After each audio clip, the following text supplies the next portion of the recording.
Richie Furay talks about the difference with those two first bass players in Poco, Randy Meisner, who later joined the Eagles, and Timothy B. Schmit, who replaced Randy Meisner in the Eagles. I'm John Beaudin from Rock History Music. Richie Furay has a brand new album out. It's called 50th Anniversary, Return to the Troubadour, a 2-CD set. The first set is Various Tune. It's called Still Deliverin'. And set 2, as he plays the Poco album Deliverin' from start to finish, that one's called Deliverin' Again. Here's our second interview with former Buffalo Springfield, Poco, and Souther Hillman Furay band member, Richie Furay. What was the difference, you think? I mean, I think I told you last time we talked I had said flippantly, I said, well, Poco was the farm team. I didn't mean any disrespect. No, it was. For the bass player. And then I got a plethora of people going, how dare you? And I went, well, I didn't mean any harm by it. But, a point taken.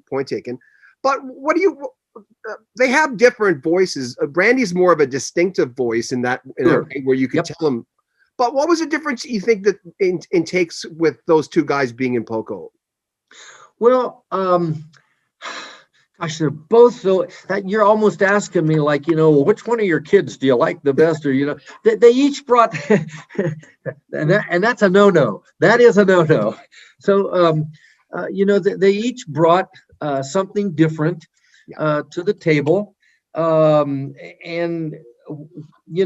I think, I don't know if I told you or not. I think we auditioned them on the same day. Randy and Timothy. Randy came in, and he played, and then Timothy came in. Did I tell you that I found a note that Timothy wrote to me after he had done his audition, and he headed back to Sacramento? Did I tell you that note that I found? I think you did, but tell me again. Well, it was just a note, and I was going through a box of stuff, that you kind of unwind with all kinds of stuff. And it was, hey, thank you so much for allowing me the opportunity to audition. And it was so much fun. I know you guys are going to make the right decision. And I did frame it and send it off to him, after I found it a couple years ago.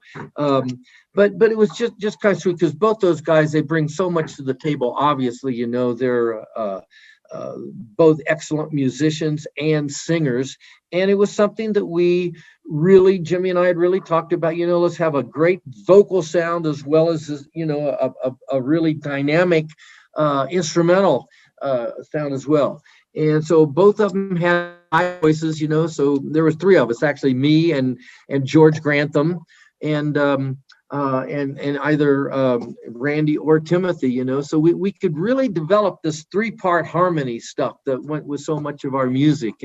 But they were both, I really, I can't actually, make it, well, why this one and why not that one? Well, the decision came down, Randy got the job, and then he decided, because of, some difficulties that it seemed we were having at the time, that he just thought, maybe he would move on. And that's when we just brought Timothy in. I mean, I'm just glad we auditioned to both of them so that transition could be a little smoother than maybe it could have been. But I was so glad to have both guys there. Yeah. I mean, I got a picture, with both of them. We talked and we spent time together. And I don't think Randy and Timothy had even seen each other in a long time, so it was really a real special night, I mean, for all of us.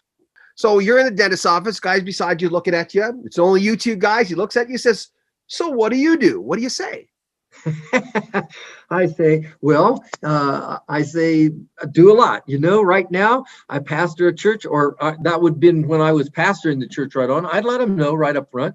Yeah. And, otherwise I would just say, I've been a musician and, was involved with some pretty significant rock and roll music back in the day, Okay. So wait now. They're going to say the obvious question, have you done anything I might know? And the minute I would start to say something like that, I'd say, yeah, you probably haven't heard, a lot of the music that I've done, but have you ever heard of, but I say, I'll bet a group I've been in. So I play a little game with them, and they say, well, okay. What's the group? Well, Buffalo Springfield. Well, you'd be surprised. I mean, how many people just don't even know that name? And I'd say, but I'll bet you do know the song that was our hit song. Well, okay, and then I would start, stop. Hey, what's that sound? And it's no way. Yeah. So they did know it, but they didn't know it by name. They knew the song. And it's interestingly enough, the title of the song isn't even in the song, for what it's worth. People say, well, stop. Hey, what's that sound? Yeah. Go ahead. Depending on where I am or what I'm doing, and I can tell if I'm in the supermarket even, walking around, well, not now with a mask on, or whatever, but, before the COVID thing hit, I've been, and somebody, I see him looking at me, I say, Nancy, if Nancy and I are in there shopping, said, that guy somehow recognizes me, but he doesn't really recognize me. He knows me, but he doesn't really know me. Or that person, I can tell when people were looking. I mean, I don't have that same familiar face maybe that Stephen or Neil or Timothy B has, but I can tell when people are looking and say, I know that guy. Make sure you comment on our video, subscribe to our channel, and share our videos. If you want to donate to the channel, there's a link at the very top of the description. Buy a t-shirt if you like. That helps support our channel as well. We recently hit 80,000 subscribers. Thank you for that. More from Richie Furay coming up in the next 3-4 days. I'm John Beaudin. Make sure you comment on our videos, subscribe to our channel, and share our videos. This is Rock History Music. Take care of yourself.